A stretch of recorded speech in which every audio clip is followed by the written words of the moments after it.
시청자 여러분 안녕하십니까? 8월 26일 목요일 하남방송 뉴스투데이 배진입니다. 첫 번째 뉴스입니다. 친환경 힐링 문화복합단지 H2 프로젝트의 우선 협상 대상자로 IBK 컨소시엄이 선정된 것을 두고 주민들의 반발이 계속되고 있는 가운데 주민들을 중심으로 비상대책위가 구성됐습니다. H2 프로젝트는 창우동 일원 약 4만 9천 평 부지에 친환경 힐링 문화복합단지를 조성한다는 내용의 사업으로 최종 우선 협상 대상자로 IBK 컨소시엄이 선정됐습니다. IBK 컨소시엄은 13층 규모의 종합병원 1개동과 5층 규모의 한방 전문병원, 49층 규모의 주상복합 오피스텔 등을 조성한다는 계획을 내놨습니다. 주민들은 기대했던 대학병원 조성 내용이 사라진 것과 당초 계획에 없던 주상복합 오피스텔의 조성 소식에 반발하고 나섰습니다. 우선 협상 대상자로 IBK 컨소시엄이 선정된 것에 대한 명확한 근거를 밝혀야 한다고 주장하며 비상대책위를 구성했습니다.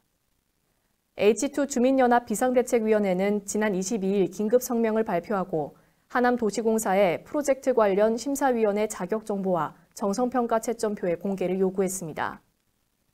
또한 하남시 의회에 특별감사를 청구하고 시민공청회가 개최돼야 한다는 입장을 밝혔습니다. 비대위 관계자는 우선 협상 대상자 선정을 두고 잡음이 계속되고 있어 원안 취지에 맞게 선정됐는지 알기 위해 정보 공개, 특별감사, 시민공청회 등의 과정을 진행할 것이라고 말했습니다.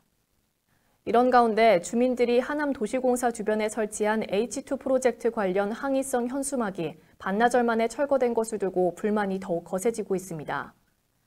비대위 관계자는 주민들이 한 푼 한 푼 모아 제작한 현수막이 철거된 것을 보고 더 분노하고 있다고 밝히며 온라인 항의 서명운동을 시작하고 1시간도 안 돼 수백 명이 동의했다고 말했습니다. 이번 H2 프로젝트와 관련한 여러 의혹을 규명하기 위해 온라인 서명운동을 지속할 것이라고 밝혔습니다. 코스트코 하남점이 식품과 폐기물을 처리하는 과정에서 발생한 폐수를 망월천에 무단 방류하다 하남시에 적발됐습니다. 시는 지난 10일 코스트코 하남점에서 나온 폐기물이 인근 우수관으로 배출되고 있는 것을 확인했고 12일 해당 업체를 물환경보전법 위반 행위로 경찰에 고발 조치했습니다. 또한 오염된 우수관 등 공공수역을 즉시 방제 조치할 것을 통보했습니다. 다음 날 방제 조치 등을 준수했는지 확인하기 위해 신우코 부시장을 중심으로 불시 이행 점검을 실시했지만 건축법 및 폐기물관리법 위반 사항 등이 추가 적발됐습니다.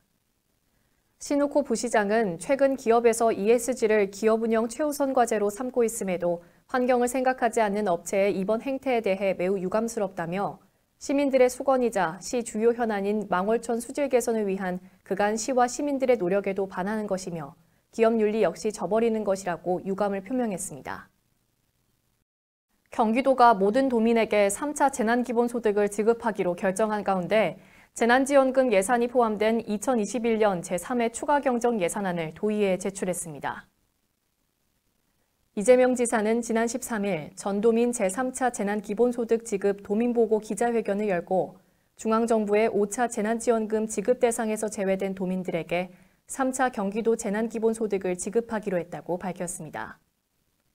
이에 따라 상생국민지원금에서 제외된 경기도민은 1인당 25만 원씩 지역화폐로 받게 됩니다. 이번 3차 재난기본소득은 경기도가 지급 재정의 90%, 시군은 나머지 10%를 부담하게 됩니다. 다만 하남, 수원, 용인, 성남 등은 경기도가 부족액을 100% 보전할 방침입니다. 이에 맞춰 경기도는 2회 추경 예산보다 5조 401억 원 늘어난 37조 5,025억 원의 제3회 추경 예산안을 편성했습니다. 추경 예산안에는 정부의 상생국민지원금 집행을 위한 2조 6,640억 원과 경기도 3차 재난기본소득을 추가 지급하기 위한 4,190억 원이 포함됐습니다. 이번 제3회 추경 예산안은 이달 31일부터 다음 달 15일까지 열리는 경기도의회 제354회 임시회에서 심의될 예정입니다. 이어서 간추린 뉴스입니다.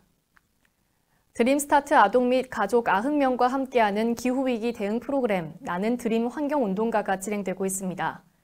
여름방학을 맞아 드림스타트 아동들에게 기후위기와 환경오염의 심각성을 알리고 일상 속에서 환경보호에 동참할 수 있도록 기획된 체험형 프로그램입니다. 다음 달 4일까지 매주 토요일에 운영되며 온라인 플랫폼을 활용해 비대면으로 진행됩니다. 하남시가 임신, 출산, 육아 서비스를 한눈에 볼 수 있는 통합 안내서 하남아이를 발간했습니다. 이번에 발간한 안내서에는 임신, 출산 분야, 육아, 돌봄 분야 등 시에서 추진 중인 서비스를 확인할 수 있습니다. 하남아이는 시청 홈페이지 공지사항, 각동 행정복지센터, 소아과, 어린이집에서 열람이 가능합니다. 경기도가 최근 3년간 도내 일본 내염 환자가 8월 말 이후 집중적으로 발생했다며 도민들의 주의를 당부했습니다. 일본 뇌염은 예방 백신이 있는 감염병으로 매개모기 출현이 많은 지역에 거주하거나 야외 활동이 잦은 성인을 대상으로 예방접종을 권장하고 있습니다. 도는 가정에서는 모기장을 사용하고 야외 활동 시에는 기노 착용과 기피제를 사용할 것을 당부했습니다. 경기도가 경기도 청년 노동자 통장 2차 참여자를 9월 2일까지 모집합니다. 참여자가 2년간 일자리를 유지하면서 매달 10만 원씩 저축하면 경기도 지원금 월 14만 2천 원이 추가 적립돼 2년 후 580만 원을 받게 됩니다. 신청 대상은 만 18세 이상, 만 34세 이하 도민 가운데 기준 중위소득 100% 이하인 청년 노동자로 아르바이트와 자영업자도 가능합니다. 이상으로 뉴스투데이를 마치겠습니다. 시청해주신 여러분 고맙습니다.